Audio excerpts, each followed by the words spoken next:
margem equatorial. O Brasil vai buscar suas riquezas, assim como a Guiana e o Suriname já estão fazendo. Aspas para o Lula em cartela, Ari. Olha o que falou o presidente nessa entrevista aos correspondentes internacionais, essa questão do petróleo. A Guiana e o Suriname estão explorando numa situação muito similar à nossa. Então, nós não vamos fazer nenhuma loucura. Nada será feito sem autorização da questão ambiental. O que nós queremos discutir é discutir seriamente essa questão ambiental. Isso aí é a fala do presidente sobre esse petróleo que já está sendo explorado pela Guiana, pelo Suriname, inclusive com tecnologia brasileira da Petrobras. Professor Vila, o senhor, que assunto escolhe aí para tratar com relação ao presidente? Bem difícil, eu vou falar bem rapidamente, Amadeu. Eu trabalhei 20 anos, fui professor da graduação e da pós-graduação da UFSCar, justamente onde ele estava. Só que ele está num campo, são vários campos da universidade, ela é sediada em São Carlos, mas tem Sorocaba, Araras e o Buri, que é Lagoa dos Sinos, ali já no Vale do Ribeira. Ali era uma fazenda do escritor Raduan Nassar, que está ao lado do presidente. Se vocês observarem, aquele senhor de cadeira de rodas, é um grande escritor brasileiro, autor, entre outros, de Lavoura Arcaica, e esse grande escritor doou esta fazenda para a universidade e está sendo inaugurada essa unidade da Universidade Federal de São Carlos, lá no Vale do Ribeira, que é a zona, vale destacar, mais pobre do estado de São Paulo. Segundo, rapidamente também, não é uma comparação feliz. O que aconteceu no Brasil é uma coisa, o que está acontecendo na faixa de Gaza é outra. Essa comparação, historicamente, conjunturalmente, ela não se sustenta, né? Esse senhor que está olhando de frente, do lado direito dele, na cadeira de rodas, é o grande escritor Raduan Nassar, que doou a sua fazenda para a Universidade Federal de São Carlos, criar uma outra unidade. A gente fala em latim campo, que é o plural de campos, aquela velha história, não vamos aqui no latinório, mas isso deixa para outra ocasião. A questão que se coloca por fim, agora mudando para petróleo, eu sou radicalmente favorável à exploração da margem equatorial. Antes falavam Foz do Rio Amazonas, não tem nada de Foz do Rio Amazonas, está a mais de 500 quilômetros da Foz do Rio Amazonas. E a Petrobras tem tecnologia suficiente para essa exploração, é a que melhor no mundo domina a exploração do pré-sal, é um know-how brasileiro, né? Quais efetivamente o que ocorreu em termos de desastres ambientais do pré-sal, no caso brasileiro ou de explorações, é difícil encontrar. Você encontra no caso norte-americano, tivemos tragédias no Golfo do México, no Alasca. No caso brasileiro, não. E essas reservas são importantíssimas, e aí essa questão central, Amadeu, e por fim, para a transição energética. Você não faz a transição energética, energias mais limpas, do nada. O dinheiro não cai do céu. Então, feito corretamente a exploração, como a Petrobras faz, com muita competência, nós poderíamos fazer essa transição. Ari. Olha, primeiro, deixar bem claro, eu estou falando do ponto de vista técnico, tá? Do ponto de vista técnico. Estou reportando aqui, eu tenho me debruçado, tenho lido muito a respeito disso, professor. Há como prospectar grande riqueza que nós temos com segurança, Poliana.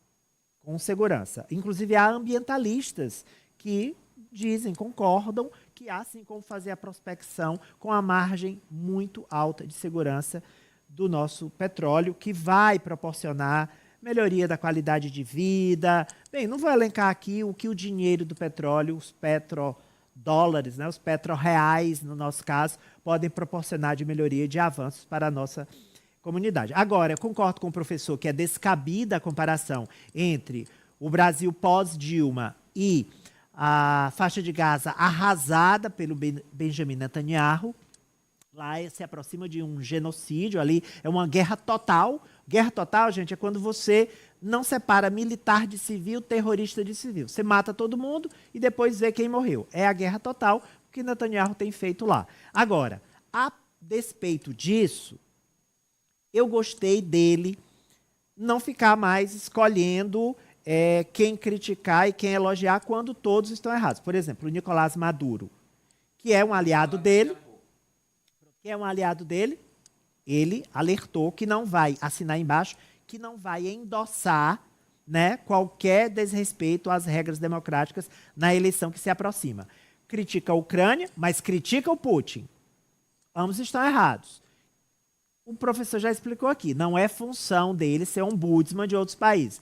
Mas como ele, nem a dona Janja da Silva consegue controlá-lo, já que ele fala, é melhor que ele se mantenha nessa linha de equilíbrio, de serenidade, de não ficar passando a mão, passando o pano em aliado e criticando só quem está no outro espectro ideológico. Estava sem papel, viu, Apoliana, aí na fala em São Carlos. Era improvisado, né? Sim, sem um papelzinho para... Que bom que ele decidiu ser um presidente centrado, seguir as orientações. É legal. Vai comentar sobre a margem equatorial? Eu continuo dizendo Mari que... pulou do seu barco. Ó. Não tem problema, não. Não, eu estava no barco da Apoliana, realmente. Sim. Eu admito, mas hoje não. Hoje eu estou, depois de muito ler a respeito, né, eu acho que há segurança para fazer a prospecção. Porque quando eu falo, parece que eu estou falando só sobre a exploração da margem equatorial brasileira. Eu estou falando que eu sempre insisto aqui que eu sou contra o investimento dos governos, investimento público em mais exploração de combustíveis fósseis. Eu acho que os recursos poderiam ser direcionados para investimentos em energias renováveis. Ah, mas a gente precisa usar o petróleo para financiar a energia renovável.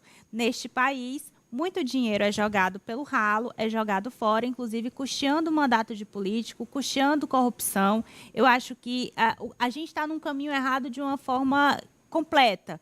Então, mas a gente precisa, aquela coisa, não vai ter problema. Vai, a gente está lascado como humanidade.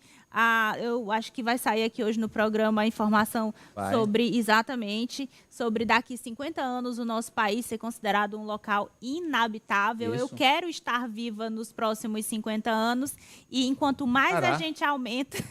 Enquanto mais se a gente não se ferrar antes, né? Um tufão por aí. A senhora não. Nada acontecerá. A senhora está preservada.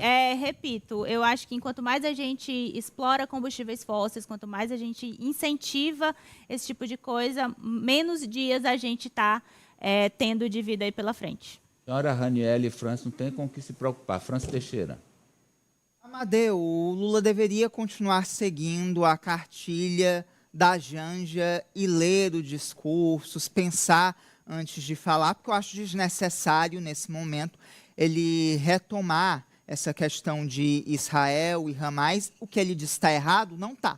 Concordo em vários pontos com o que ele disse sobre o governo genocida de Benjamin Netanyahu. Mas eu acredito que nesse momento não é um bom momento para o presidente brasileiro voltar a trazer à tona essa questão, porque tem prejudicado ele no nosso país, por mais que ele esteja correto. Em relação à margem equatorial, eu já coloquei meu ponto em algumas ocasiões aqui no Agora Brasil, e pensando do ponto de vista econômico, vai ajudar muito o país. A Guiana já conseguiu ali descobrir mais de 11 bilhões de barris de petróleo, o que representa quase a totalidade da reserva de barris de petróleo que o Brasil tem atualmente. Então, do ponto de vista econômico e observando a segurança e a tecnologia que a Petrobras tem para explorar a margem equatorial, será, sim, essencial para a economia brasileira.